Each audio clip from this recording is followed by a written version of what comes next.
প্রশ্ন করে সালাম দিয়েছেন আপনারা, আসসালামু আলাইকুম, সবাই উত্তর দেন ওয়ালাইকুম আসসালাম রাহমাতুল্লাহ। সালাম দেওয়ার কারণে আমিও উত্তর দিলাম, আপনাদের দিয়ে উত্তর দেওয়ালাম, মানে বেশি সওয়াব যেন পায়, সে বেশি দোয়া যেন পায়। পুরুষের ন্যায় মহিলাদের জালসা মাহফিল করা ইসলামে জায়েজ না নাজায়েজ? যদি জায়েজ হয় তাহলে একটি ছেলেদের মাদ্রাসায় আয়ের উদ্দেশ্যে মহিলা জালসা মাহফিল অনুষ্ঠিত করা শরীয়ত সম্মত কাজ না শরীয়ত বিরোধী কাজ বলবেন? মহিলাদের দিন সম্পর্কে জানা অবশ্যই দরকার আছে। পুরুষ যেমনিভাবে দিন জানবে, ধর্ম জানবে, মাসআলা মাসাইল জানবে, মহিলাদের জন্য দিন জানতে হবে, ধর্ম জানতে হবে, মাসআলা মাসাইল জানতে হবে।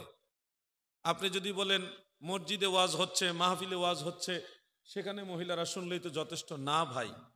সবটাই যদি যথেষ্ট হয়ে যেত তাহলে তো আম্মাজান আয়েশা রাদিয়াল্লাহু তাআলা আনহা মহিলাদের জন্য আলাদা দ্বীনের মাসআলা মাসাইল শিক্ষা দিতেন না।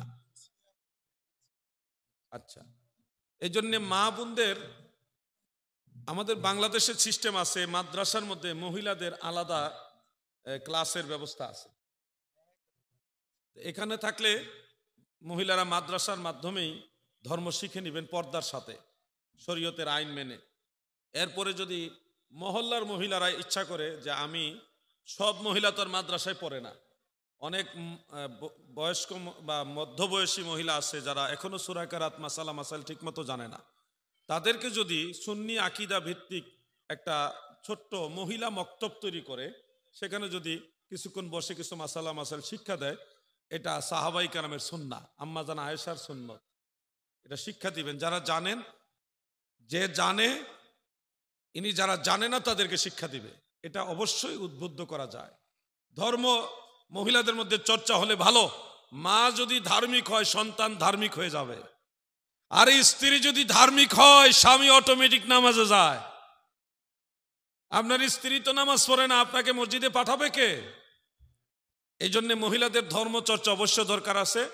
অবশ্যই তারা পর্দার সাথে, এবং আওয়াজটা এত পরিমাণে করবে না যেন দূর থেকে শোনা যায়, জাস্ট ওনারা শুনবে, ওনারা বলবে, এটুকু করা যাবে। এটা আম্মাজান আয়েশা সিদ্দিকা রাদিয়াল্লাহু তাআলা আনহার সুন্নত। তরিকা কি বা কাকে বলে? তরিকা বলতে রাসূল সাল্লাল্লাহু আলাইহি ওয়াসাল্লামের অনুসরণের যে পদ্ধতি, এটাকে বলা হয় তরিকা। এই তরিকা বিভিন্ন আল্লাহর ওলিগণ কোরআন হাদিস গবেষণা করে আমাদের সামনে সিলেবাস রূপে পেশ করেছেন বিধায়, যেমন ফজরের নামাজ পড়তে হবে, এরপরে এটা করতে হবে, জোহরের নামাজ পড়তে হবে, এরপর এটা করতে হবে, আসরের নামাজ পড়তে হবে, এরপর এটা করতে হবে, একটা সিলেবাস আমাদের সামনে দিয়েছেন। এই জন্যে ওই আল্লাহর ওলিদের সম্মানার্থে এটার নামকরণ করা হয়েছে কাদরিয়া, চিশতিয়া, নকশবন্দিয়া, মুজাদ্দিদিয়া, অন্যান্য। এই তরিকাগুলি মূলত রাসূল সাল্লাল্লাহু আলাইহি সাল্লামের অনুসরণ করার পদ্ধতি। এটা অবশ্যই প্রত্যেক মুসলমানের জন্য জরুরি, দরকার। পরস্পর তিনবার এই আলোচনাগুলি আমরা মাহফিলে করব না, হ্যাঁ, কারণ এই শব্দটা উচ্চারণ করলে আমাদের তরুণ প্রজন্মের মাথার মধ্যে এটা ক্যাচ করবে, তখন এটার একটা ব্যাড এফেক্ট আমাদের সমাজে পড়তে পারে। জন্য পার্সোনাল বিবাহ বিচ্ছেদের যে মাসআলাগুলি, এগুলি পার্সোনাল বলবেন।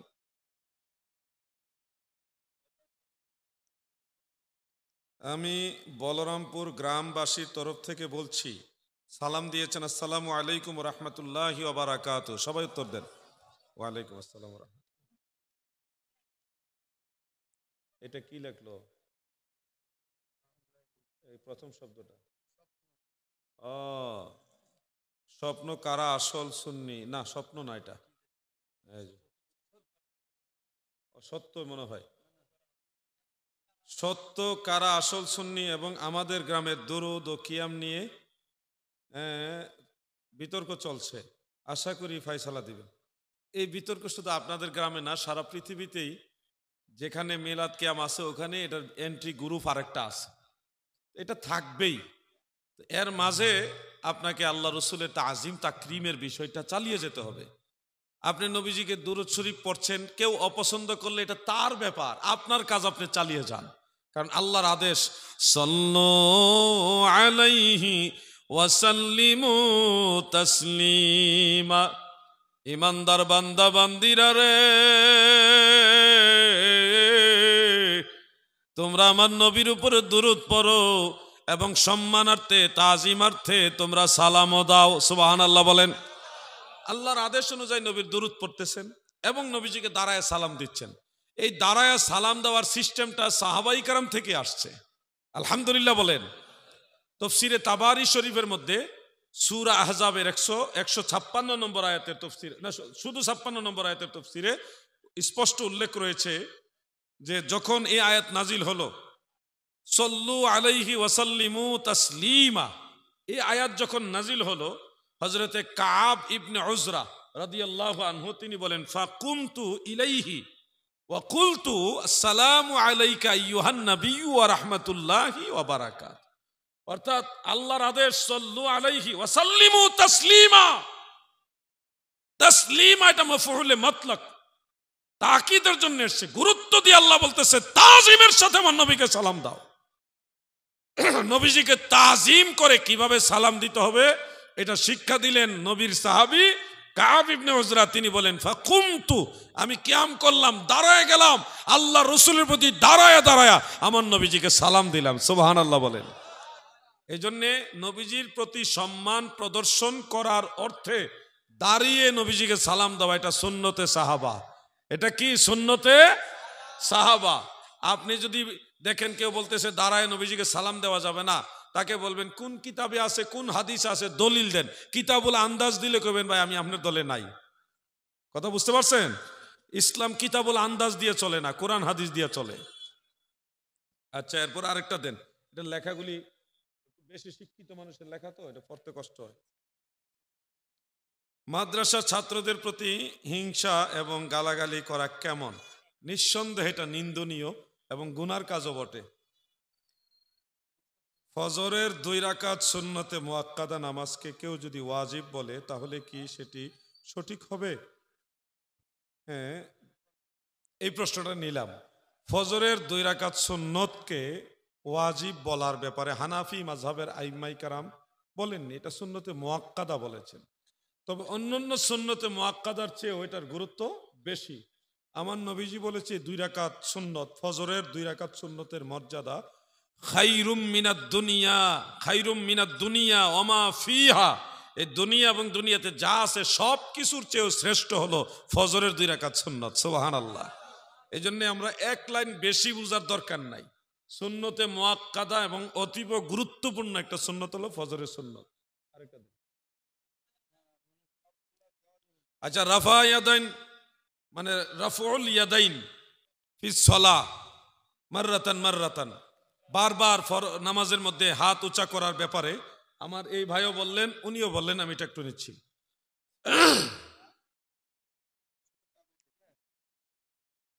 খুব খেয়াল করবেন, নামাজের ভিতরে রাফউল ইয়াদাইন আমরাও করি, তবে বারবার করি না, একবার করি। যারা বারবার করতেছেন তাদের দলিল কি? যে অনেক সহিহ হাদিসে আছে আল্লাহ রাসূল সাল্লাল্লাহু আলাইহি ওয়াসাল্লাম বারবার রাফউল ইয়াদাইন করেছেন। দাদু আপনি একটু শেষ করেন, এটা আমি দেখছি, আপনারটা দেখবো, এটা আমি দেখবো। হ্যাঁ, একটু ডিস্টার্ব করেন। আরে বাবা মুসাফা করে আরেক ডিস্টার্ব। যান বসেন, মনোযোগ আসেনি আপনার? আর এটা দিব, এটা রাখেন আলাদা, আপনি বসেন। রাফউল ইয়াদাইন বারবার নামাজে করার ব্যাপারেও হাদিস আছে, অনেক হাদিস আছে। আবার রাফউল ইয়াদাইন নামাজে একবার করা শুধু তাকবীরে তাহরিমার সময়, এই ব্যাপারে অনেক হাদিস আছে। এখন আমরা বারবার রাফউল ইয়াদাইন করার হাদিসগুলি আমল করি না, হানাফিরা এটা আমল করি না। একবার রাফউল ইয়াদাইন করার হাদিসগুলির উপর আমল করি, ওটাও সহিহ হাদিস, এটাও সহিহ হাদিস। আমরা বারবার হাত তোলার হাদিসগুলির উপর আমল করি না, একবার হাত তোলার হাদিসগুলির উপর আমল করি, ওগুলিও সহিহ হাদিস, এগুলিও সহিহ হাদিস। এমনকি রাফউল ইয়াদাইন একবার করা নামাজে এই সম্পর্কে বুখারী শরীফে হাদিস আছে, কিন্তু আমাদের ওই ভাইয়েরা দয়া করে এগুলি বলে না, নাকি জানেই না, আল্লাহু আ'লাম। আমি আপনাদেরকে বলি কেন আমরা বারবারেরটা আমল করি না আর একবারেরটা কেন আমল করি, এটার একটা কারণ আছে না ভাই? কারণটা জেনে রাখেন। ইসলামের প্রথম দিকে আল্লাহর হাবিব রাহমাতুল লিল আলামিন নামাজের মধ্যে বারবার হাত উঁচা করতেন, তাকবীরে তাহরিমার সময় হাত উঁচা করতেন, রুকুতে যাওয়ার সময় হাত উঁচা করতেন, রুকু থেকে দাঁড়িয়ে হাত উঁচা করতেন। এইভাবে বারবার নবীজি রফউল ইয়াদাইন করতেন। বুখারী মুসলিম সহ অনেক কিতাবে এই ব্যাপারে হাদিস আছে। কিন্তু নবীজির শেষ জীবনে শুধুমাত্র একবার রফউল ইয়াদাইন করেছেন, বারবার করেন নাই। বিধান হলো যেই কাজটা আল্লাহর নবী চূড়ান্তভাবে ফাইনাল করে গেছেন, সর্বশেষ নবী যেটা করেছে ওটাই হলো উম্মতের জন্য সুন্নত। এখন কিভাবে বুঝলাম যে নবীজি শেষে একবার করেছেন? কিভাবে বুঝলাম? অনেক ব্যাপারে বোঝা যায়। একটা উদাহরণ দিচ্ছি। হযরতে আব্দুল্লাহ ইবনে ওমর রাদিয়াল্লাহু আনহুমা থেকে বর্ণিত। ভাইজান কথা বলেন না, আমি জটিল বিষয়, এদের মাথায় এগুলি ঢুকতে হবে। এই মানুষগুলি যদি আমার কথাগুলি না বুঝে আমি কষ্ট করে কথা বলে লাভ নাই। এজন্য আপনার মনোযোগ আছে তো? সাহাবী আব্দুল্লাহ ইবনে ওমর, মানে সহজে ইবনে ওমর বলেন, নাম কি? ইবনে ওমর রাদিয়াল্লাহু আনহুমা। তিনি বুখারী শরীফে হাদিস বর্ণনা করেছেন যে নবীজি বারবার হাত তুলেছেন তাকবীরে তাহরিমার সময়, রুকুতে যাওয়ার সময়, রুকু থেকে ওঠার সময়, তৃতীয় তাকবীরে দিয়ে তৃতীয় রাকাতে দাঁড়ানোর সময়। এটা বুখারী শরীফে আছে। বারবার হাত তোলা হাদিস। বর্ণনাকারীকে বলেন না ইবনে ওমর। বর্ণনাকারীকে ইবনে ওমর রাদিয়াল্লাহু আনহুমা। কিন্তু এই একই সাহাবী ইমাম বুখারীর উস্তাদ ইমাম হুমায়দি রহমাতুল্লাহ আলাইহির কাছে হাদিস বর্ণনা করেছেন, ওটাও সহিহ হাদিস। সেখানে বলেছেন সাল্লাইতু মা রাসূল রাআইতু রাসূলুল্লাহি সাল্লাল্লাহু আলাইহি ওয়াসাল্লাম ইজা ইফতিতাআস সালাহ রাফা'a ইয়াদাইহি। আমি আল্লাহর নবীকে দেখেছি, নবীজি যখন নামাজ শুরু করতেন দুই হাত উঁচা করতেন, রফউল ইয়াদাইন করতেন। ওয়া ইজা আরাদা আন ইয়ারকা ওয়া রাফা'a রা'সাহু মিনার রুকু'i ফালা ইয়ারফা'ু ওয়ালা বাইনা সিজদাতাইনে। নবীজি যখন রুকুতে যাওয়ার ইরাদা করতেন, ইচ্ছা করতেন এবং রুকু থেকে দাঁড়াইতেন, ফালা ইয়ারফা'ু, তখন আর নবীজি হাত উঁচা করতেন না। ওয়ালা বাইনা সিজদাতাইনে, দুই সিজদার মাঝেও নবী হাত উঁচা করতেন না। এই হাদিসটাও বর্ণনা করেছেন ইবনে ওমর। বারবার নবীজি হাত তুলেছেন, ওটাও বর্ণনা করেছে হযরতে আব্দুল্লাহ ইবনে ওমর। নবীজি শুধু একবার হাত তুলেছেন, এছাড়া আর হাত তুলেন নাই, এটাও বর্ণনা করেছেন আব্দুল্লাহ ইবনে ওমর রাদিয়াল্লাহু আনহুমা। তাহলে একজন সাহাবীর বর্ণনা হয়ে গেল দুই রকম। কোনটা আগের কোনটা পরের কিভাবে বুঝবো গো? নবীজি কোনটা আগে করেছে কোনটা পরে করেছে কিভাবে বুঝবো?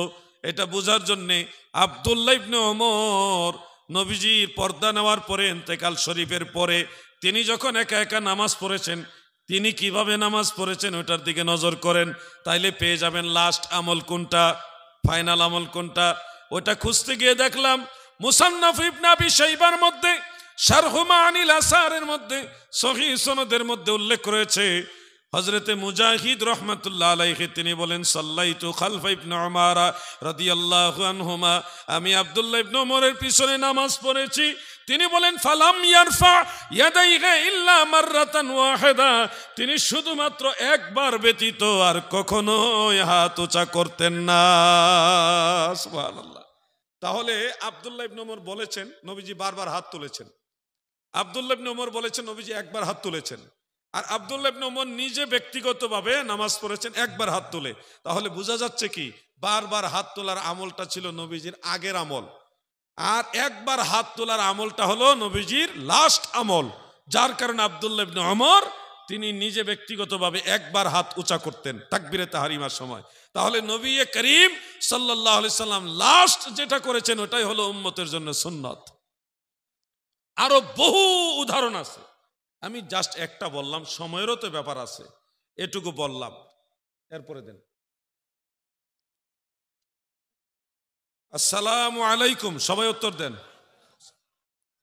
কোন ওলিকে আল্লাহ বলা যাবে কি না? এটা বললে ডাইরেক্ট শিরক হবে, ঈমান চলে যাবে, আপনি মুশরিক হয়ে যাবেন।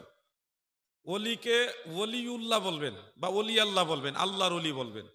ডাইরেক্ট আল্লাহ বললে তো আপনি মুশরিকই হয়ে যাবেন। আল্লাহু ওয়াহিদ লা শারীকা লাহ লা নিদ্দা লাহ ওয়া লাইসা কামিসলিহি শাই। আল্লাহ একক, আল্লাহ ছাড়া আর কোনো ইলাহ নাই। অলিকে নবী মুস্তফার সমতুল্য করা যাবে কিনা? না, এটা কুফরি।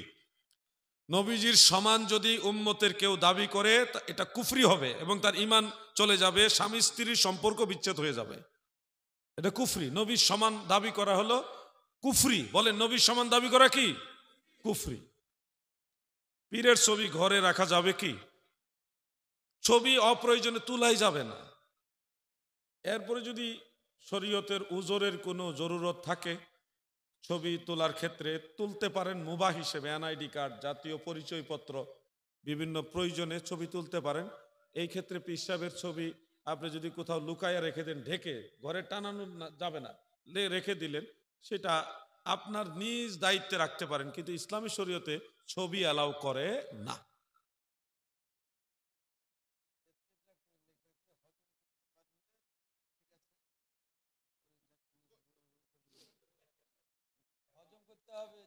আমি দেখি আগে প্রশ্নগুলো।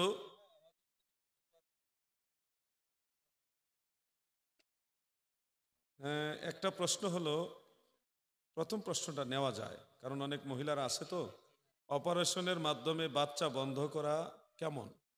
অপারেশনের মাধ্যমে বাচ্চা বন্ধ করা যাবে না। আপনারা বিকল্প পদ্ধতি ব্যবহার করতে পারেন, যেটা আজলের মধ্যেও পড়ে না। যারা বুঝার, তারা জ্ঞানী মানুষ, ম্যাচুরেট পারসন যারা, তারা বুঝবেন। অপারেশনের মাধ্যমে বন্ধ করা যাবে না, এমনকি আজলও করা যাবে না। আজল কি এটা সবার বোঝার দরকার নাই, যারা বুঝার তারা বুঝেন। এমন একটা পদ্ধতি অবলম্বন করবেন যেন আজলও না হয়, অপারেশনও না হয়, আবার জন্ম বিরতিও হয়, জন্ম নিয়ন্ত্রণ পদ্ধতিও হয়। এরকম একটা পদ্ধতি মধ্যম পন্থা আছে, সেটা ব্যবহার করবেন। যারা জ্ঞানী তারা ঠিকই বুঝেছেন, আর এটা সবার বোঝার দরকার নেই।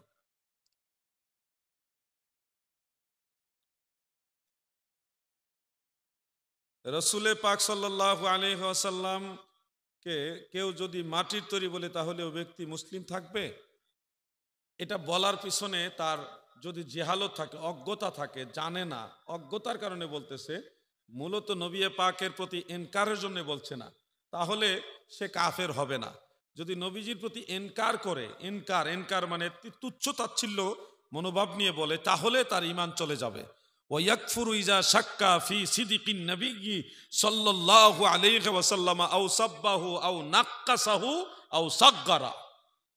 নবী পাকের সম্মানকে তনকিস করার জন্য কেউ যদি এইভাবে বলে, তাহলে এটা কুফরি হবে। আর এমনিতে জানে না, অজ্ঞতার কারণে বলতেছে, ওটা কুফরি না।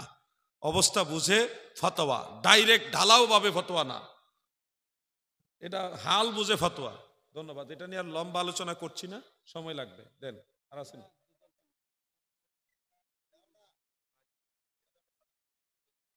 না? কিছু প্রশ্ন আমার ফাটাফাটি লাগবে না। সামাজিক ফিতনা যদি হয়, এই ফাটাফাটি আমি চাই না। কথা বুঝতে পারছেন? এই জন্যে পার্সোনালে অনেক বিষয় আছে, পার্সোনাল আমাকে জিজ্ঞাসা করবেন, আওয়ামদের সামনে দরকার নেই। আর আছে নাকি? আচ্ছা, তো ঠিক আছে। তা আসেন আমরা দাঁড়ায় নবীজিকে সালাম জানাই। ইয়া নবী সালাম আলাইকা। এই মাইকটা দেন।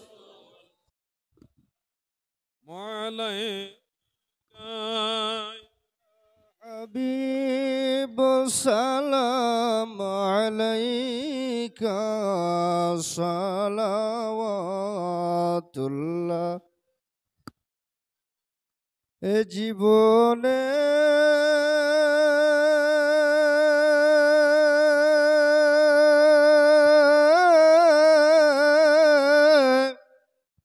হবে কি দিদার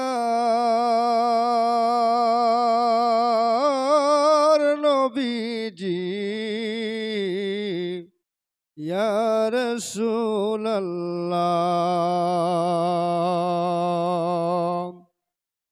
কবরে যখন শোয়াইবে ওগো বাঁশের কপাট লাগাইবে, সেই নাওই বিপদের কালে নবীজি থাইকেন গো মোদের শিওরে ইয়া নবী সাল ইয়া রাসূল সালামু আলাইকা ইয়া হাবিব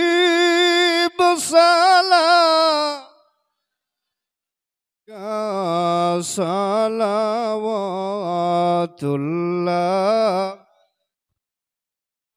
আপনারি নূরের পাক চরণ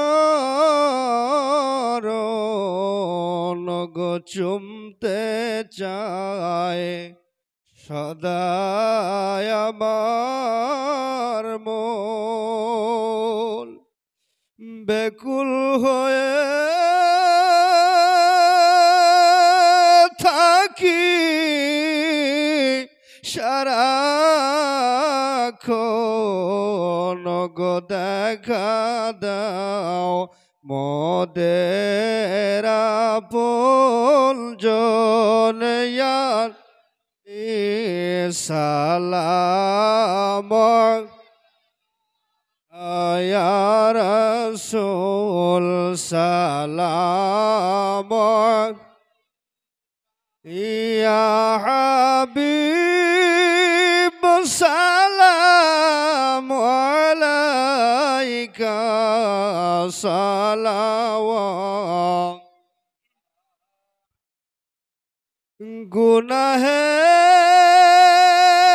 গুনাহের কারণে আমার নবী দেখা যে পেলাম না তোমার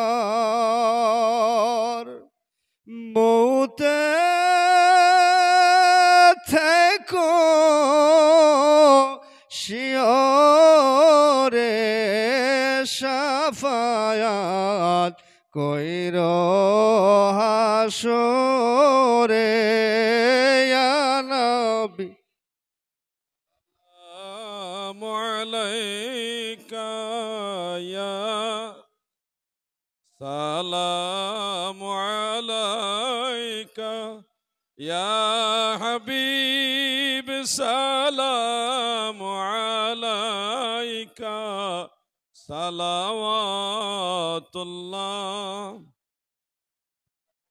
বালাগাল উলা বি কামালিহি কাশাফাদ দুজা বি